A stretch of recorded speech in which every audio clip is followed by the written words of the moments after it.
Welcome to OpenFrame, a podcast by Pixie Said, the place for photographers and other creatives to have inspiring, honest, and uplifting conversations.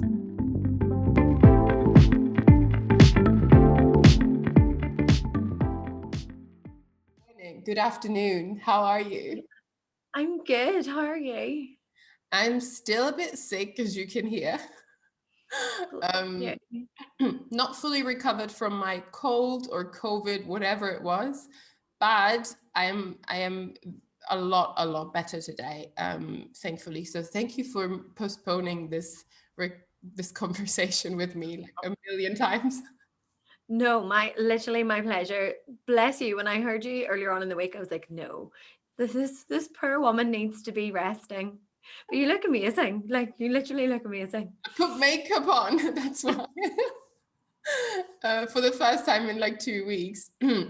But yeah, thank you. I was at the start of the week, I was coughing like crazy, but today it's good. I feel fine. We should be good with no interruptions. So it's lovely to see you.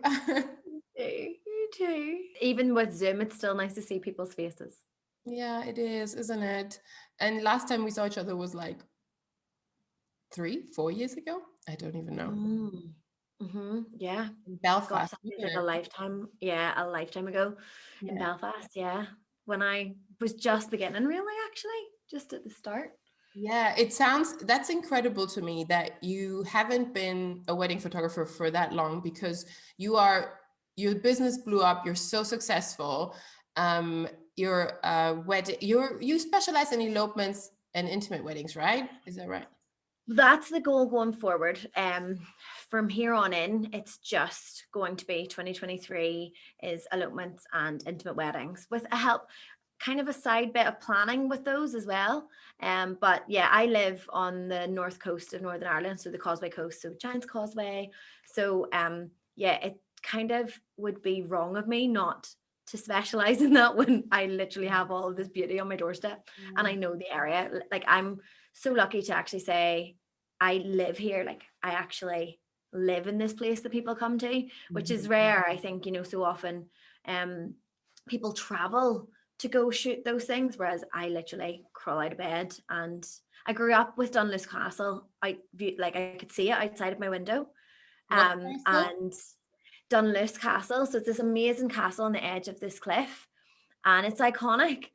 And I literally could see it from my bedroom window growing up. And the first time I went to visit was literally when I got a camera. It's awful, but yeah. So that's mostly what I do. But the last few years has been bigger weddings, the more conventional, traditional weddings. Well, you're amazing, and I'm really excited about our conversation today.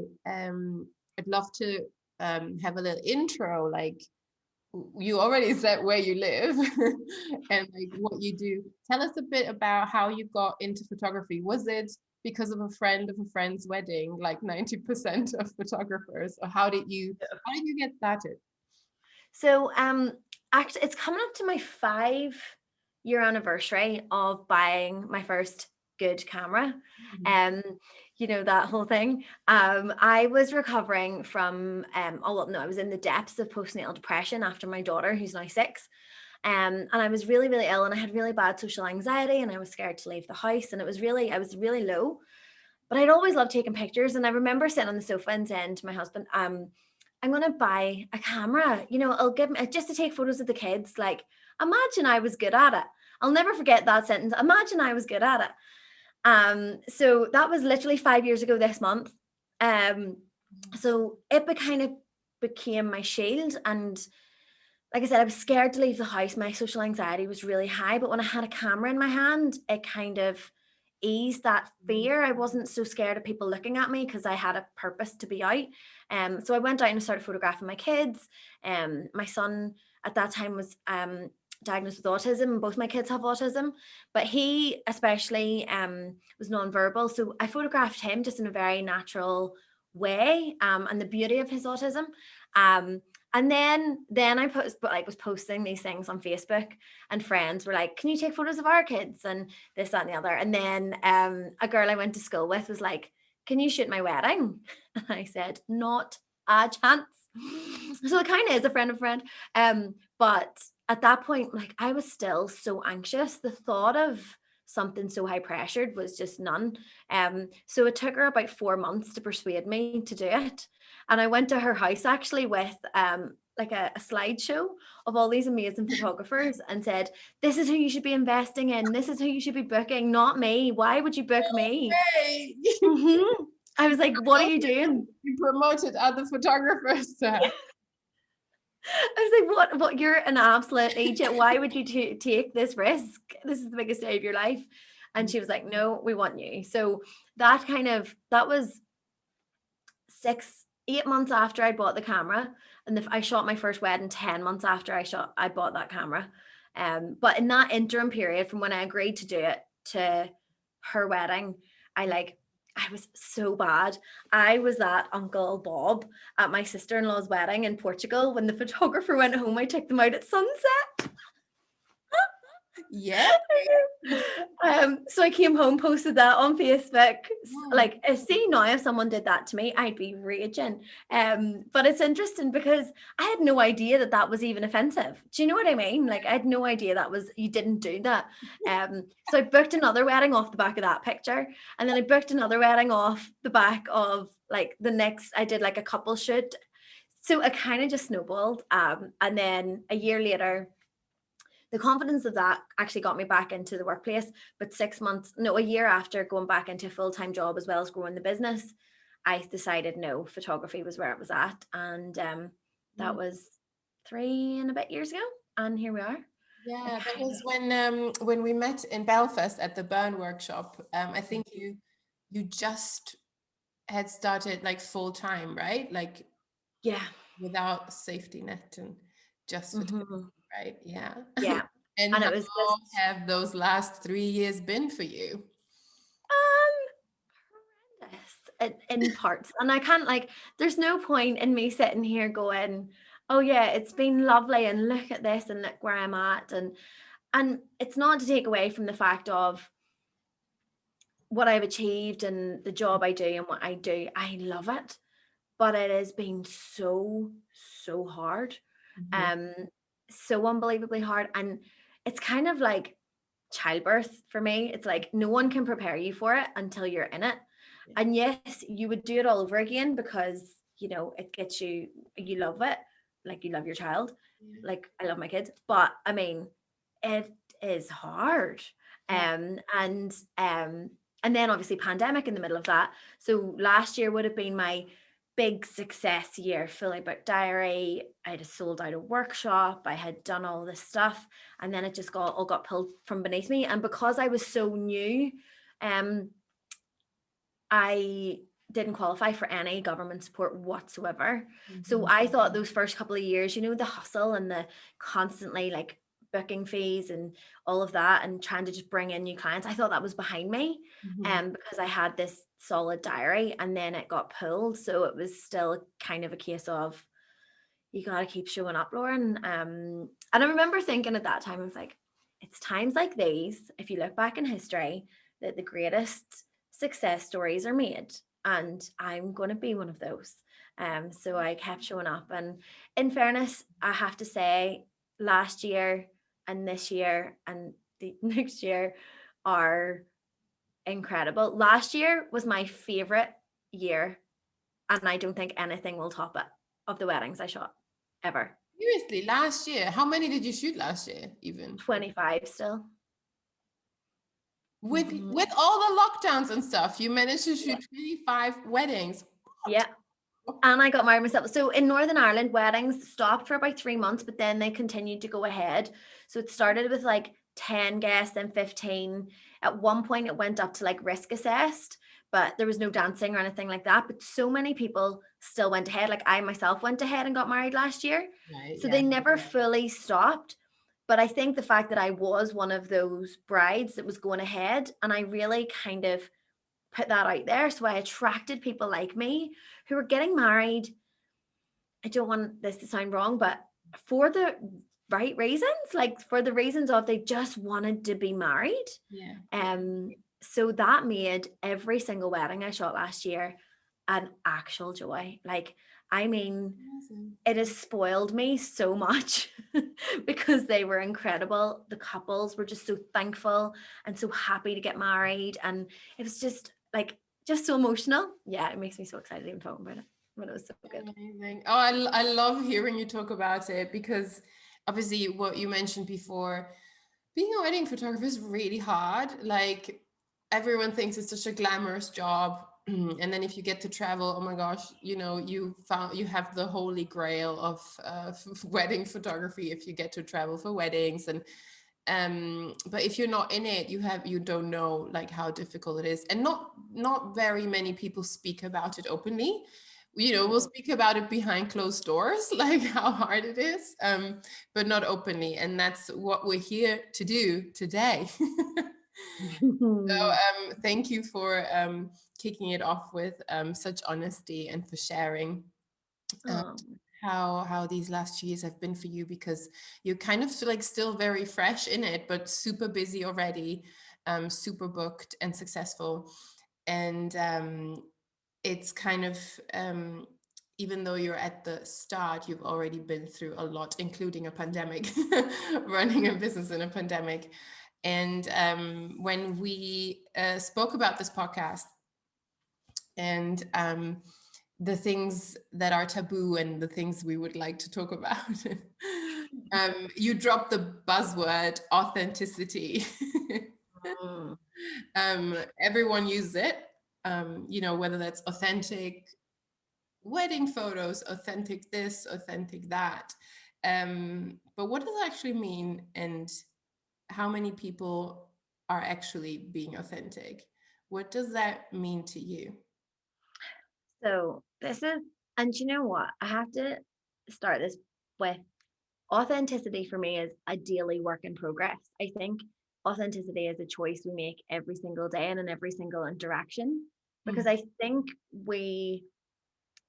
and it starts with work on the front end and inner work. And I'll never forget, it's so kind of gone full circle, because I'll never forget in the early days of my career, and when I was just starting, and like your website and you and everything you stood for was like what inspired me. And it was just like you were so unapologetically yourself. And that was the first time I'd ever seen that in my life, never mind a career. And I think this is sometimes where it can become a mix where people think, oh, I'm authentic because I say it how it is, or I take natural photos. But for me, authenticity is such a personal thing. And to be authentic, you have to know yourself in order to be yourself. So for me, it was authenticity is very much about kind of that inner work, looking inwards first. Who even am I to be authentic? And that is a daily, I mean, still to this, like, and I think it's a lifelong journey you have in order to be authentic and to get to know yourself. It starts with you. So I think I see people be authentic, but they're following trends. And I'm like, then the trend right now is to be authentic. But what is ironic is the rarest thing right now is authenticity, in my opinion. I see so few, I see so few people. I mean, the fact of even us being on this podcast right now and talking about these things, these are not unheard of things that we're going to be talking about and that we're talking about. These are common feelings and common things, but no one says them out loud.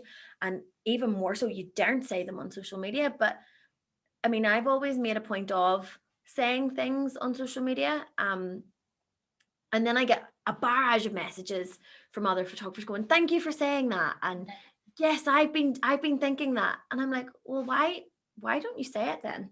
Because if you're being authentic, and you don't have to be harsh. Authenticity isn't being harsh or cutting or cutthroat or all the things that can sometimes be mislabeled, especially when it's coming from a woman. But it's like you know what I'm saying. Yes.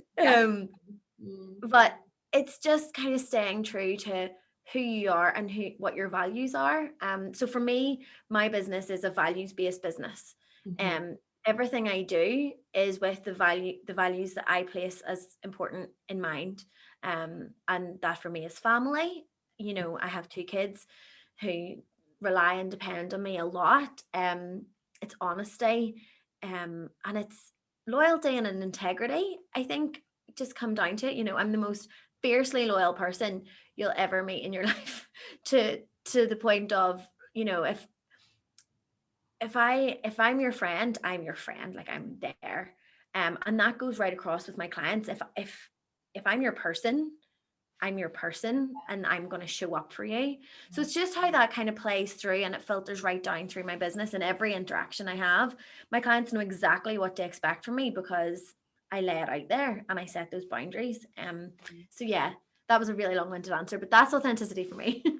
Yeah, and it's that the thing is, when you do that inner work that you're talking about and you establish your values and you communicate them, it drips into everything, it into your photography, ideally, like, as well, which is, I think, a lot harder though than just, putting your values or, your truth on a website.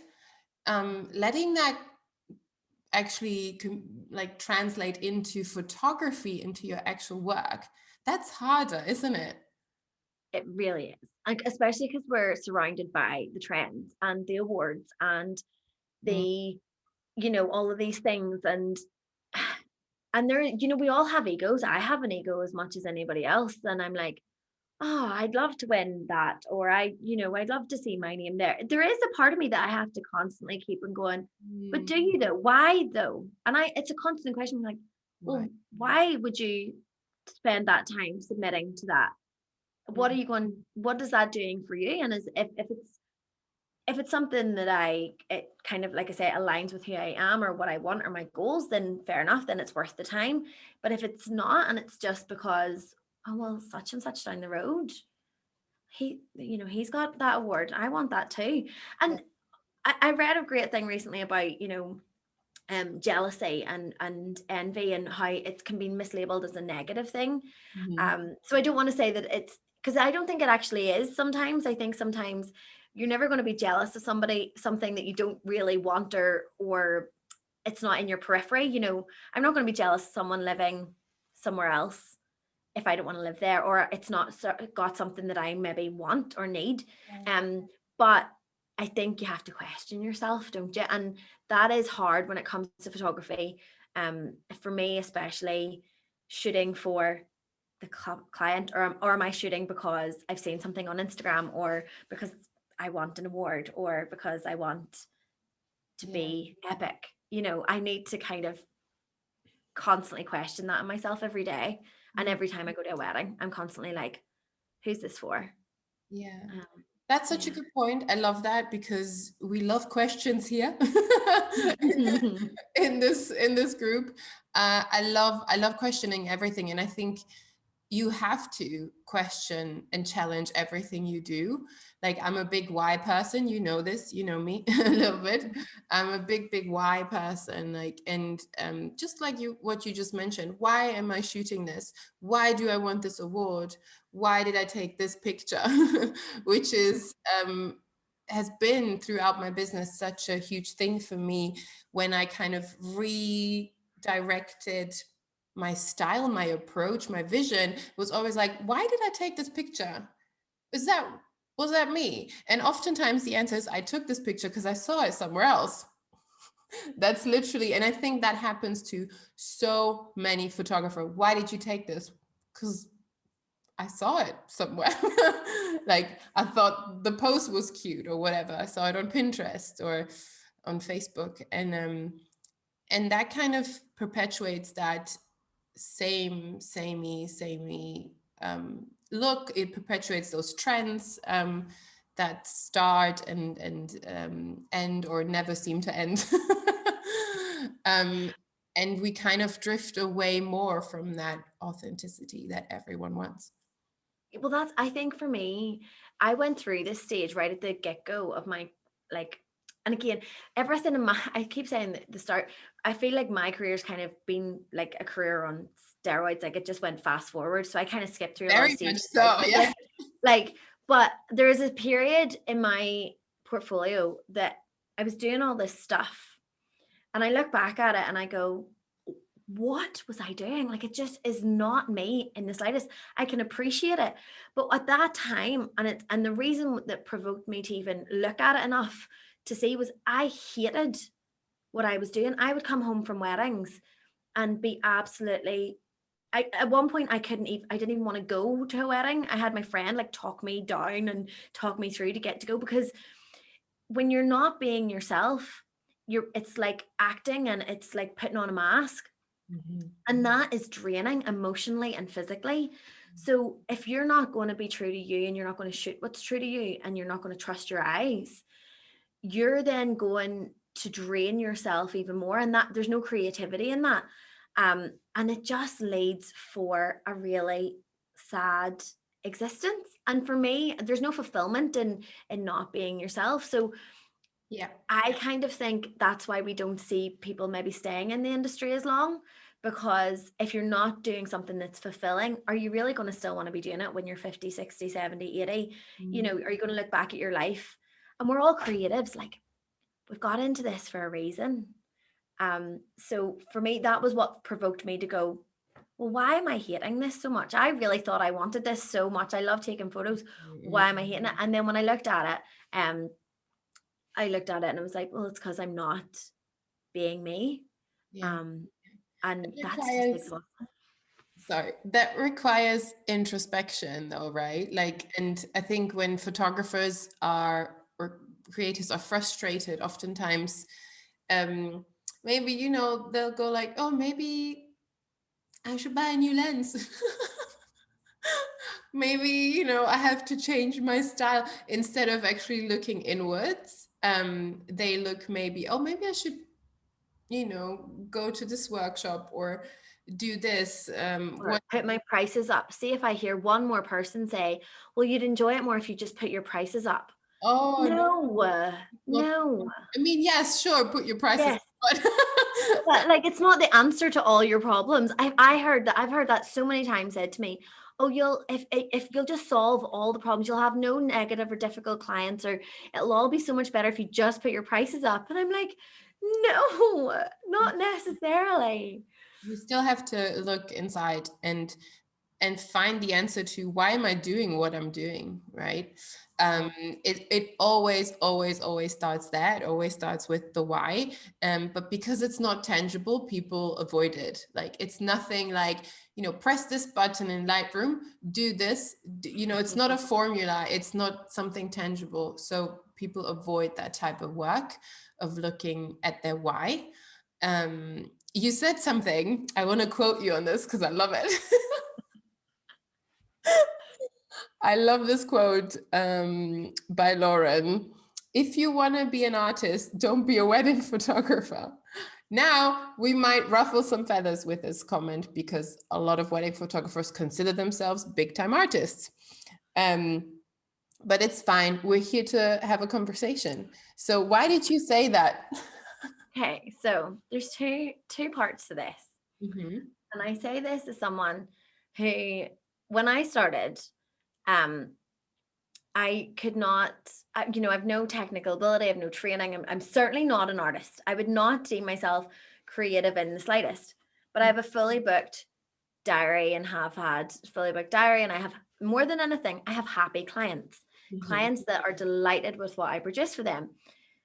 And to me, that's what wedding photography is. If you want to create art, and if you want to create something amazing, and you want to just, you know, fulfill that artistic side of you, someone's wedding day, one of the biggest milestones in their life, which is constrained by time, money, and it's all on their terms, is not the day to be doing that, in my opinion. I don't, you know, and don't get me wrong, I say that with the caveat of there are going to be some couples who maybe want you to do that.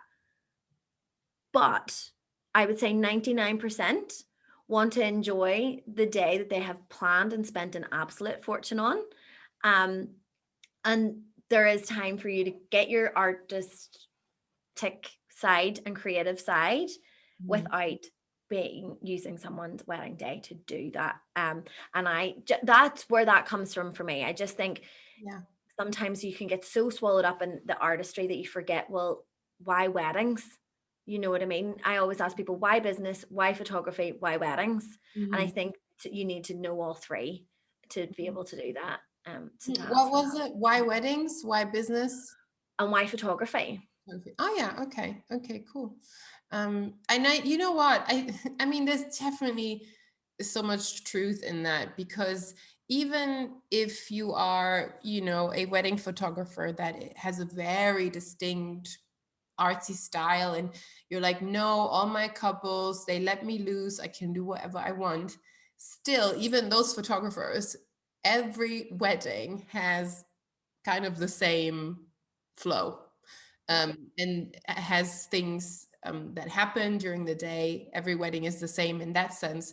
So there are things you have to shoot, whether I don't care who you are, there's things you just have to do, that, the safe shots and everything, that have to happen. So there's definitely truth to that you're not fully, like, you can't be 100% in artist mode. I do what I want today. Yeah.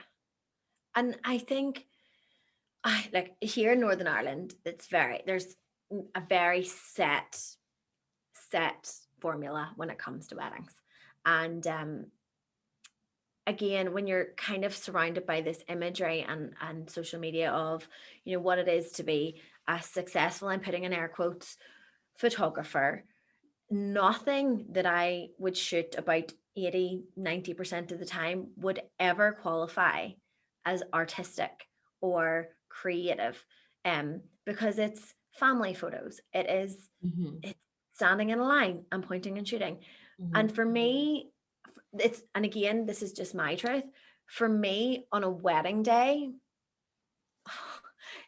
5%, 10% of what I do is actually the photographs.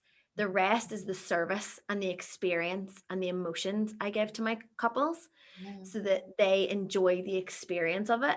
As a byproduct of that, they get lovely photos, but that's not what I'm thinking about. I'm never really thinking about the photos. It just kind of naturally will come. But if I could create artistic genius, I could create perfection. But if they haven't enjoyed the experience, and if they haven't enjoyed that, and if I've taken away from one of the biggest days of their life, they'll associate that negative emotion with those images, so they won't have any value. And that's the way I look at it. And again, that's just my truth. So for me, I'm an experience kind of customer service business side first, artist like a 5%. Yeah, I still actually, but that's a lie. I'm not an artist. but that is huge, because people will, as they say, they will remember how you make them feel. That's the thing that sticks with people. And if they look at their wedding photos and they associate a bad feeling with that, that's a shame. And that's where that ego, I think, comes in. I've had this shooting weddings where it was like this incredible wedding, and I was like so excited already beforehand, because I knew the Pinterest board and I knew what everything would be like. And I would already sometimes, before a wedding day, I would already sometimes think about the shots and like how I would blog them, on where I would submit the wedding to be published and to be featured and stuff, instead of like focusing what is this actually about. Like, this is not about the feature. This is not about the details and the flowers that are beautiful, but what is this actually about? Why am I doing this? And I would get caught up in that so often, so many times, like that I had to kind of refocus myself. This is about the service and the experience. This is not about my art, and this is not about my feature in a magazine. It's crazy. Yeah. We all do. Like, even a wedding I shot a few weeks ago, it was the first time I'd been at this incredible venue. And the couple were adamant they did not want couple photos. And like, I do, one of my big things is portraits. I always like to shoot some lovely portraits. And the bride was just adamant. She was just like, no, I don't want them. I don't want any, even as relaxed and as chilled as I can make it, it just didn't want it. And the light was just like nothing I've ever seen. It was so stunning. It was just this most beautiful autumn day, autumn light. And it was absolutely gut-wrenching. Like there's no two ways about it. It was horrible to as a photographer to see this light and see these opportunities. And I had to constantly check in with myself and go, but it's not what she wants, Lauren, and you're not here for you. You're here for her. You're not here for you. And that's still, it's not easy, but it's so worth it. And yes, I came away, and did I have anything, like when I was going to post, did I have anything that I thought was, oh my gosh, insta epic? I keep putting things in air quotes, but insta epic, probably not. Did she love her photos? She absolutely did. And that's what I have to and it is it's a daily choice to remind myself that's what's most important and not get caught up in the rest. That's amazing. That is really cool. Thank you for sharing that. Because we do, like how, our industry, like you have to educate your clients. Why should they do this? Why should they have this? Why should they have a sunset shoot? Why should they have this and this and this? And which that has its place. And I think that's super important, of course, to educate your clients on things that maybe they actually don't know. But then, there's the line, I guess, like, well, you tell them, but what if they don't want it? You have to let it go, because it's not about you, is it? And like, then you can argue, okay, well, surely if that was important to me, I should be attracting a client that's important too, is another argument people would say. And this concept of ideal client, well, you should only be booking people that are going to be 100% what you want to shoot. Yeah. But I argue back to that and say, well, it depends how you're defining your ideal client, because this bride wanted to just be with her son and her new husband and her family. And how can I say that family is an important value to me if she wouldn't be my ideal client? So again, it's our values sometimes conflict, and you have to kind of realize that there is no such thing as a perfect ideal client. And really, for me, it's more important about who I'm working with rather than what I'm working with.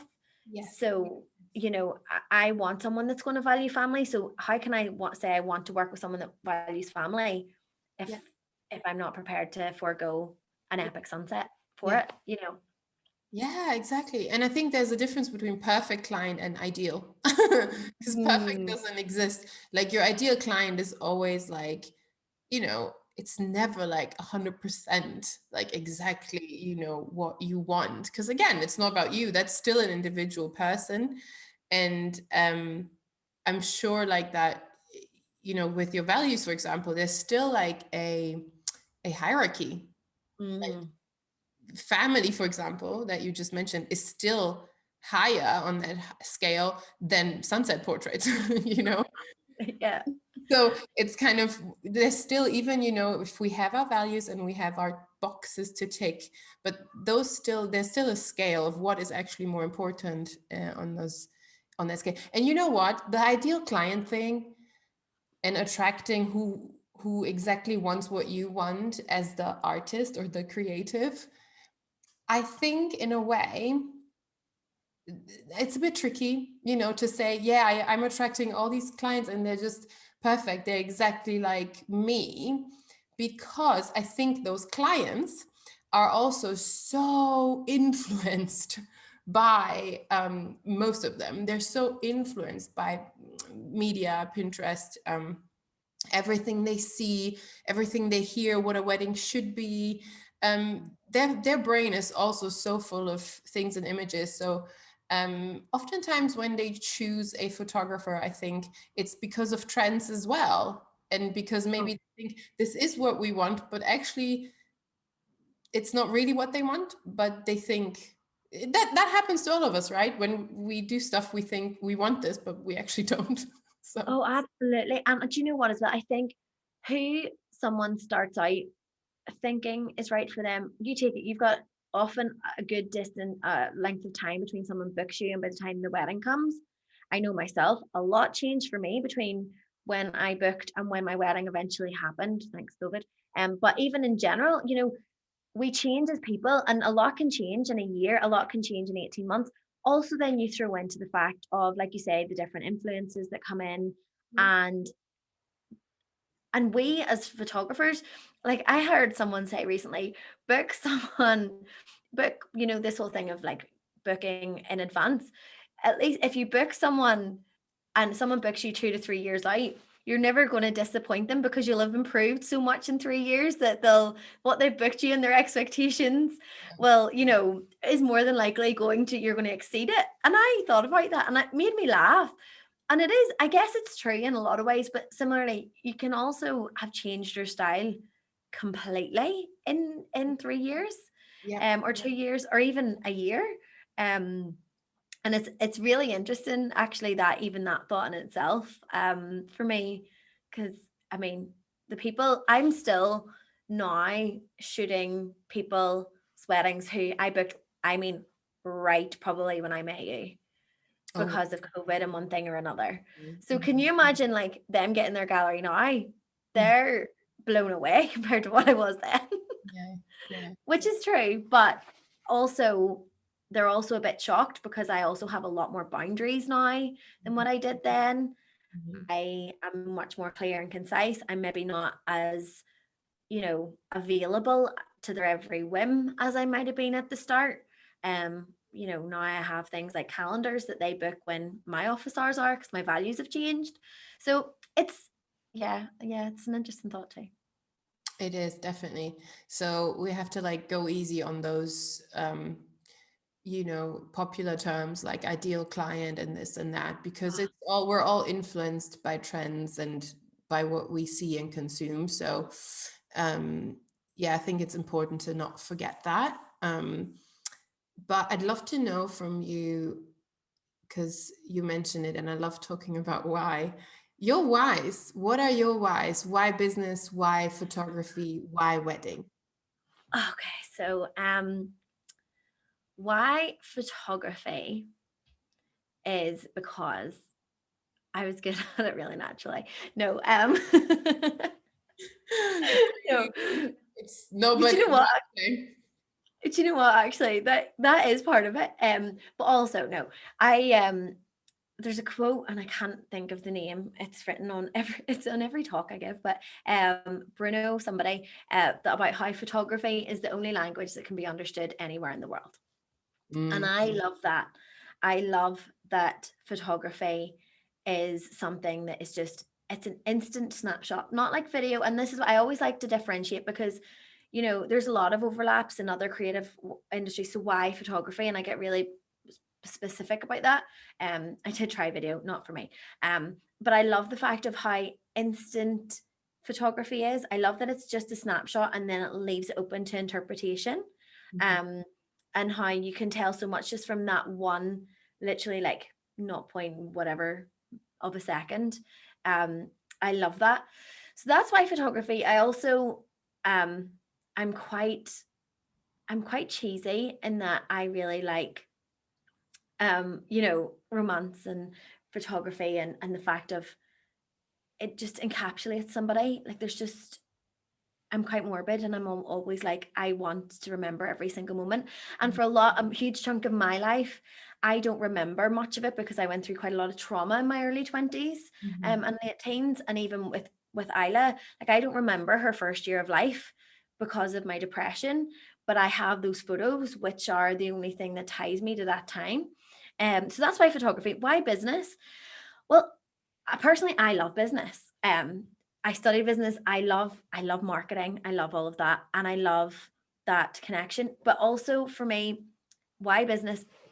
I love photography, but I love my kids more. And I want to give them a life, and I want to give them a experiences, and I want freedom and financial freedom. And so many people don't talk about the money side of all of this, because again, if you're an artist, you know, you should be in weddings for the art. No, for me, it's, if I'm not making money, I can't do this. And if I'm not making the money that serves their life, I certainly can't do it. So for me, why business is because of my bigger life goals and life values.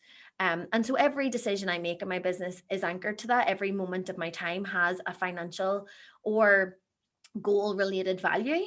And again, I don't think we talk about that enough in our industry. Of it's like the money's dirty to talk about.